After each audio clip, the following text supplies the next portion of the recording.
This is BBC News from London. Buckingham Palace has announced the death of Her Majesty Queen Elizabeth II. In a statement, the palace said the Queen died peacefully at Balmoral this afternoon. The King and the Queen Consort will remain at Balmoral this evening and will return to London tomorrow. BBC Television is broadcasting this special programme reporting the death of Her Majesty the Queen.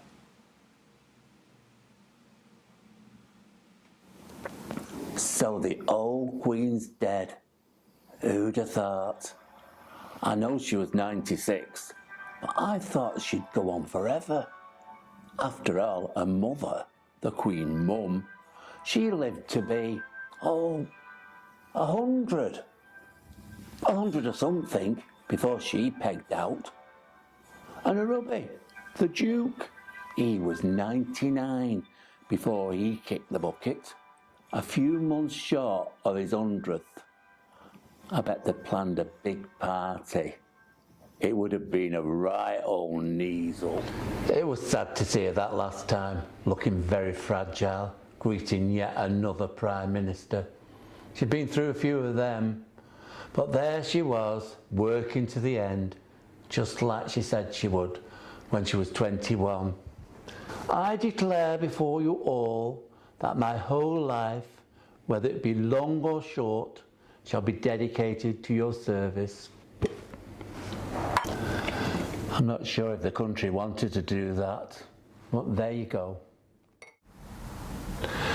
Hugh Edwards, the BBC commentator, said only people in their 80s would know a monarch before the Queen. And he was right. She'd always been there. She offered stability. I got to thinking about the first time I remember knowing about the Queen, and that would be the coronation. It was the first time a coronation had been televised, and not many people had televisions back in 1953. So everybody was talking about going to friends or relations to watch it. We didn't know anybody with a telly, apart from a distant cousin in Biddulph, so we didn't have any plans to watch it. Then a kindly Welsh couple, name of Jones, invited us over. Wasn't that nice of them? My mum warned us to be on our best behaviour, and if my dad wanted to pass wind, it was to go to the lavatory.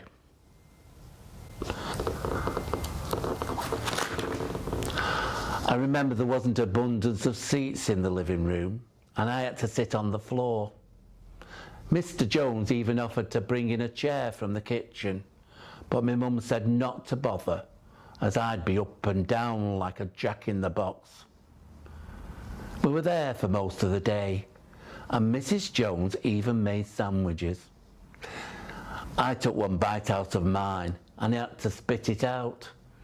There was a right commotion after that. I thought my dad was going to belt me. He doesn't like fish paste, my mum said. He's a vegetarian. So Mrs. Jones made me some cheese sandwiches, and that was all right. It was okay watching the coronation, but it did go on a bit. And to be honest, for a 9-year-old, there was a lot of boring stuff in it. So I spent a lot of time riding around the empty streets on my dad's bike. I didn't have one of my own because my dad needed his money for his horses, the ones he used to bet on. When it finally ended, we went home for our teas. We were invited back at the night time to watch the royal family go out on the balcony at Buckingham Palace. I didn't. I went to the pictures instead.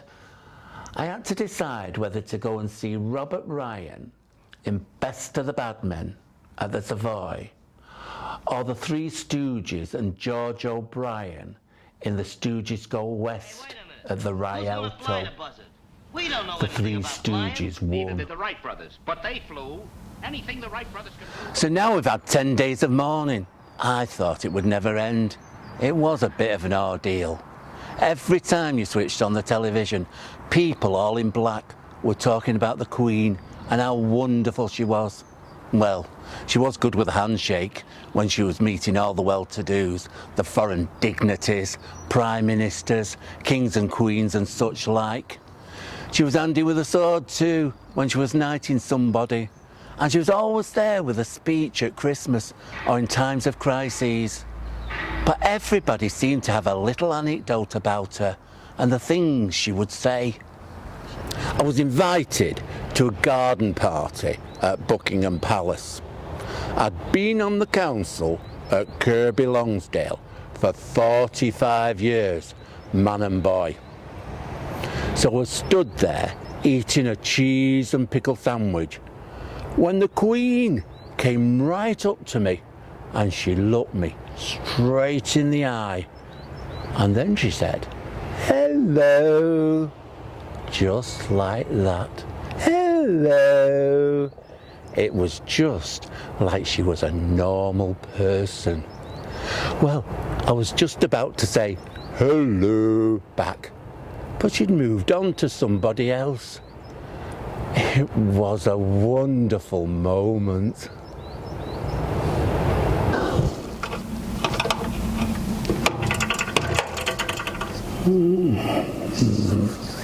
I used to like change when I was younger. Now I want secureness, for things to stay the same. Last year I had some health problems. I'm surprised I'm still here.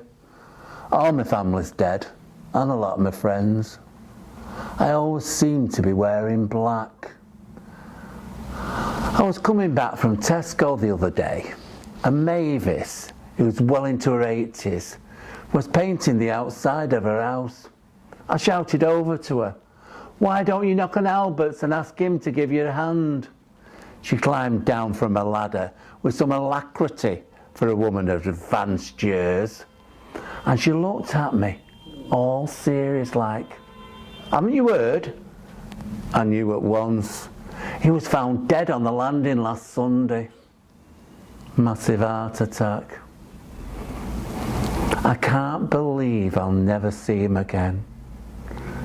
He was the same age as Cliff Richard, and he's still going. We're all going on a summer holiday. No more working for a week or two. Fun and laughter on a summer holiday. No more work. We're all going on a summer holiday.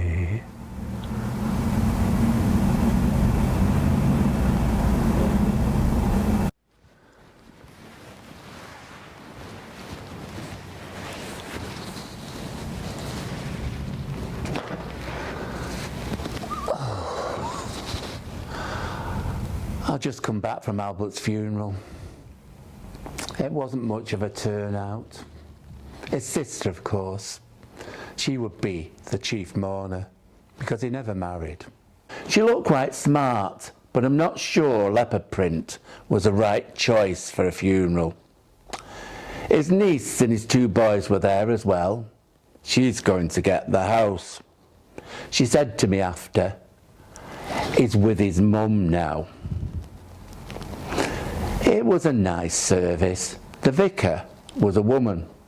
She said some very nice things about Albert, and we'd done a lot of charity work for the church. I never knew that. He was good to his mother. She said that as well. His father died young, you see. He had a massive heart attack on the number 10 bus to Warrington. His sister read out a little speech at the end, how Albert was always there for her, and how she missed him. She mentioned how he was a cinema projectionist, and he knew everything there was about film. We both liked pictures. We never said movies. It was only just before my last heart attack that we went into town to see a Fred Astaire festival. You're blue and you don't know where to go to. Why don't you go where fashion sits? Putting on the Ritz. I've been thinking a lot recently about my mum and dad. I wish they were still here. It gets to me sometimes, and I've been feeling quite low. I was rather poorly. I thought it might be COVID. I took some paracetamol and I lay on the settee. I remember when I was a kid and I had a bit of a cold, and I'd be laid down on the settee and Mum would feel my head and she'd put a blanket over me and I felt better. Sometimes I'd fall asleep and my dad would get hold of me in his arms and take me up to bed. I felt safe and protected.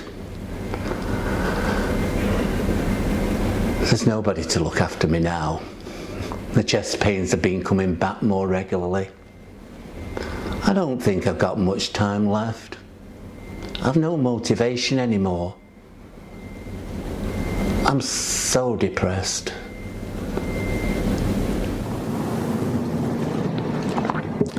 So I went to see the doctor. He asked me whether I'd thought of harming myself or anybody else. I said I hadn't. He wondered whether to put me on antidepressants, but he chose against it because he thought I might get addicted to them. So he decided what I needed was non-medical intervention, and he passed me on to this woman called Pearl, a tall woman, 5'11". She sorts out groups and courses that might be beneficial to you. I'm doing one on drama. It's run by this young woman whose brother went to school with Prince Harry, so she says. I'm writing a monologue.